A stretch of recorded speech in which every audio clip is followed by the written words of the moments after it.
We're very pleased that you've joined us today for Wichita's Biz That Is, and our guest today is Brian Powrs. Now, Brian has a very interesting story. That's why I asked him to be really our first business, the person that we're going to talk to.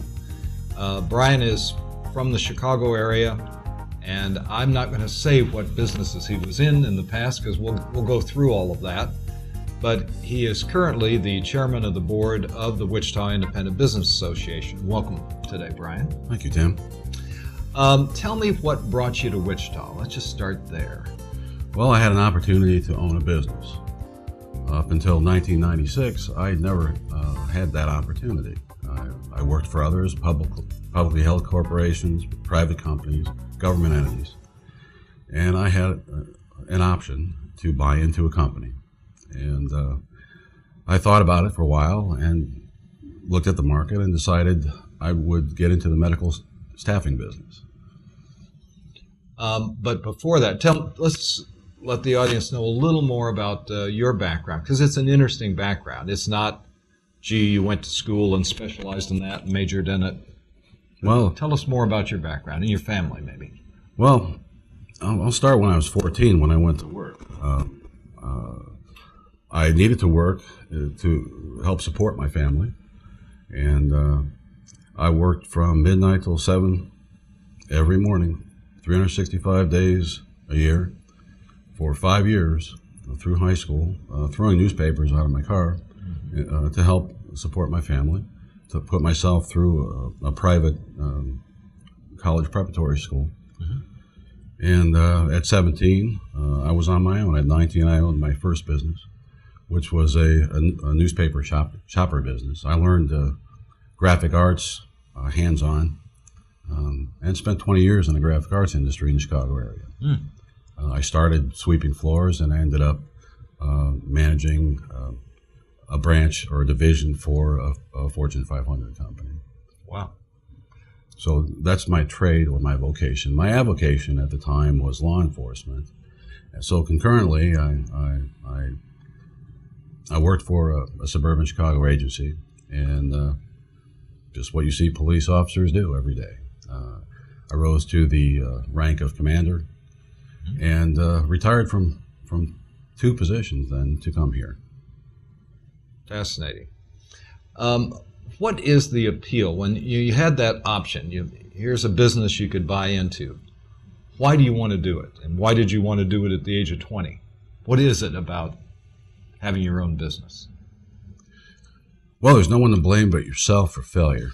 And I can think of some others. Well, and I've probably had more business failures than successes. Unfortunately, the successes were better than the failures. But you learn a lot from those failures. I learned a lot. I didn't go right into business school. I didn't go to college until I was 40. So I went through college earning 2 degrees while owning 6 corporations, and I did that in a 5-year period. But that was after I was 40. Up until that time, I watched everyone I knew. I learned by doing. I read a lot. I wanted the chance to do what I wanted to do, to build what I wanted to build,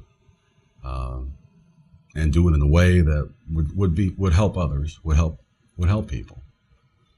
Well, I had mentioned in the first program that when I was a kid, business just didn't interest me. I mean, there was nobody in my family. The only people in my family who ever had a business were farmers. But now that when I got closer to it, I found that there are a lot of interesting things going on. Tell me about some of the things you found fun in business. I like creating new products or new services, providing services or products to areas that were underserved. The look on someone's face to realize that we now have that ability to call you and to obtain the services that perhaps may only be available in the big city.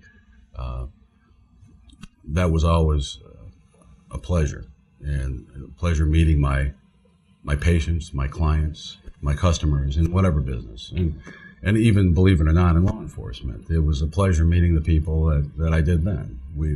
That was more community relations than anything. Right. I think one of the best quotes I ever heard was from a Chicago cop. And they asked him one time, do you have the resources you need to do your job? And he said, I do if the community's with me. That's true. That is absolutely true. And especially in that community. Mm-hmm. Exactly.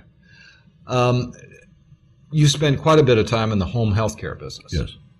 Talk to me a little bit about what that business is like. Well, to begin with, it's a little with, unusual. It is unusual in that it's a price-controlled market. So coming from a background where I could set my own prices for goods or services, even medical staffing, I could set prices depending on the markets we serve. The different areas had different pricing structures. In home health and hospice, the price is set by a government agency. However, your wages are also set by a government agency, but they're more market-driven. So there are two lines that eventually will cross. Mm-hmm. That's a unique aspect of home health and hospice. The regulations are onerous, numerous, and very complex. It takes attorneys, accountants, and good nurse compliance officers, corporate compliance officers, to really understand and implement the rules and regulations. It's a very costly matter. Yeah, I think a lot of people, when they think of healthcare, they think of the direct providers, but because of the systems, the amount of paperwork, a number of people doing all that and the processing, and the machinery and everything involved. It is very time-consuming, very labor-intense, and those activities are not reimbursable. We're in the home health industry. It's a reimbursement system where the business spends its money and applies for reimbursement to the government agency. Okay, we're going to take a break, and we'll be right back with more of Wichita's Biz That Is.